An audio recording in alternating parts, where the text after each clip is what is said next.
Shalom bien-aimés dans le Seigneur. Dans cette vidéo, je voudrais partager avec vous un élément, un indice pour vous permettre d'être en mesure par vous-même de reconnaître ce que c'est que la doctrine des démons. Pourquoi une telle vidéo? C'est pour nous armer, nous chrétiens, à nous protéger à la lumière des Écritures pour ne pas manger ce qui ne vient pas de notre Père.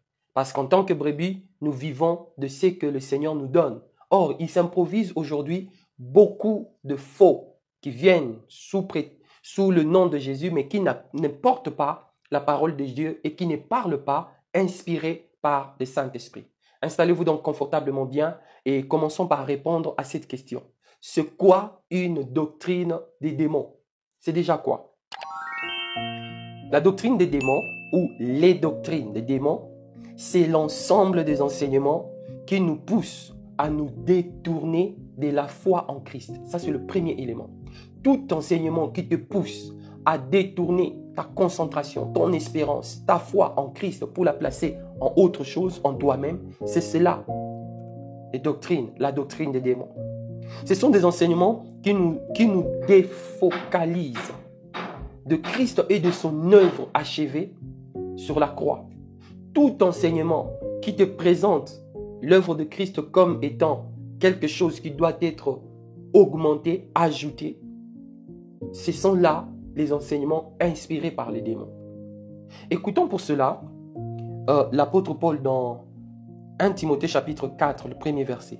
Il dit ceci: « Mais l'Esprit dit expressement que dans les derniers temps, quelques-uns abandonneront la foi pour s'attacher à des esprits séducteurs et à des doctrines de démons. » On a vu c'est quoi la doctrine des démons. Maintenant, comment reconnaître cela? Je voudrais que vous me suiviez très bien. Voici l'indice par lequel vous reconnaîtrez une doctrine ou un enseignement inspiré par le diable et ses démons. Je prends ce qui s'est passé dans Genèse chapitre 3, la tentation d'Adam et Ève. Je vous conseille de lire tous ces chapitres, vous allez comprendre ce que je suis en train de dire. Analysons le narratif de Satan quand il vient tenter. Il dit quoi? Dieu a menti.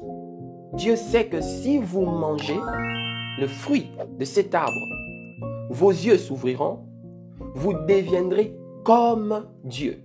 Suivez-moi attentivement. La doctrine des démons opère comment? Premièrement, ils viennent flouer ta pensée, ton raisonnement sur ce que tu es, déjà quand tu es en Christ. Ils viennent introduire le doute pour t'amener à quitter l'état dans lequel tu es, qui est déjà un état final. Rappelez-vous, avant qu'ils ne tombent, nos parents, ils étaient saints. Ils n'avaient aucun péché. Ils étaient dans une parfaite communion avec Dieu. La doctrine du diable a consisté à le flouer, les amener à ne pas voir l'état dans lequel ils étaient, ce qui était déjà un état final, les entraîner dans une chose, dans un processus qui promettait les donner un autre état qui n'est rien d'autre que cet état dans lequel ils étaient. Donc, la doctrine des démons consiste en quoi? Il consiste dans le fait de nous faire douter, de nous faire partir de ce que nous avons, de ce que nous sommes déjà en Christ, nous faire prendre un chemin, un raisonnement, un processus qui prétend nous donner, si pas ce que nous avons, mais quelque chose de meilleur que cela. Vous voyez? Malheureusement, nos parents, Adam et Ève, ils ont cédé à la tentation. Ils ont laissé les doutes s'installer par l'imagination de ce qu'ils seraient devenus en mangeant ces fruits. Le deuxième exemple pour reconnaître la doctrine des démons, c'est toujours dans sa stratégie des tentateurs. Cette fois-ci, nous sommes dans Matthieu chapitre 4. Christ se prépare pour le ministère. C'est le même qui avait tenté Adam au jardin. Cette fois-ci, il suit Christ dans les déserts. Il vient avec la même stratégie. Il lui dit, si tu es fils de Dieu, vous voyez, chose que Christ était déjà, il voulait insinuer le doute. Tout enseignement que tu vas entendre qui t'amène à remettre en cause ce que Christ a déjà fait, voilà un enseignement démoniaque. Lorsqu'il tente le Seigneur, il lui dit quoi? Si tu es fils de Dieu, transforme ces pierres en pain. Aujourd'hui, nous n'entendons pas quoi? Nous avons des doctrines où on nous fait croire que tout chrétien que je suis, j'ai quand même des liens de famille. Bien-aimé, arrêtons avec cette bêtise. Oui, j'appelle ça bêtise. Tout chrétien que je suis, je place ma confiance en Christ. Vous me dites que un monsieur qui partage le lien de sang avec moi, biologiquement parlant, aurait contracté des choses avec Satan et ces choses donneraient à Satan un quelconque pouvoir sur moi qui crois en Jésus-Christ. Non, non. J'ai dit 1000 fois non. Non. La doctrine des démons, c'est cette doctrine où on brandit les liens de famille. Il faut couper, il faut briser, il faut chasser. La doctrine des démons, c'est cette doctrine où on vous amène à casser les autels, à construire les autels, à enterrer les autels, à moins que vous n'ayez pas foi en Jésus-Christ. Je précise bien les choses.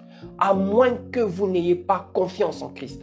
Mais du moment où vous avez investi votre confiance en l'agneau de Dieu, le seul qui a ôté les péchés du monde. Bien-aimés, face à ces genres de messages, ne vous laissez pas séduire comme Adam et Ève ont été séduits au jardin.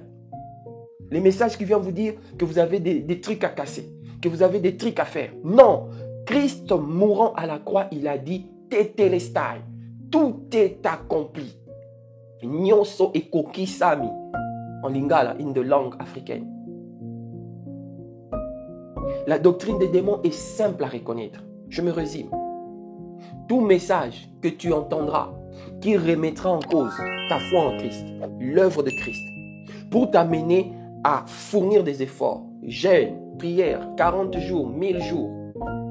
On ne mange pas ceci, lève-toi à 3 heures du matin pour faire ceci, couche de cette manière, quand tu te réveilles, commence à dire ceci, au beau milieu de la nuit, à minuit, fais ce genre de prière. Vendredi, il faut prier parce que c'est toutes ces choses-là.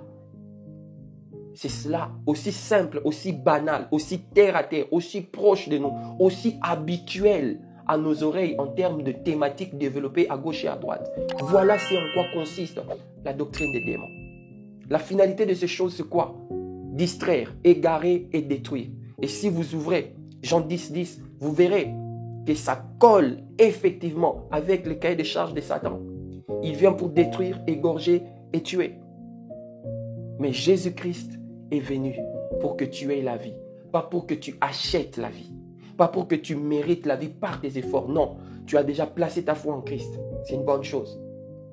Et Christ est venu pour te donner la vie. Pour toi qui n'as pas encore donné ta vie à Christ, si tu as cru et tu as entendu quelque chose qui t'a édifié au travers de cette vidéo, je t'invite à faire cette prière. Seigneur Jésus, j'ai compris que tu as tout accompli pour moi à la croix.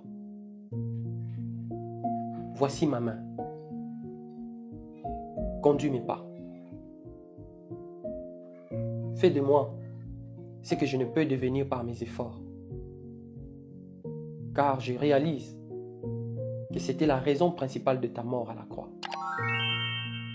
Amen. Merci à vous qui avez fait cette prière avec sérieux et sincérité de cœur.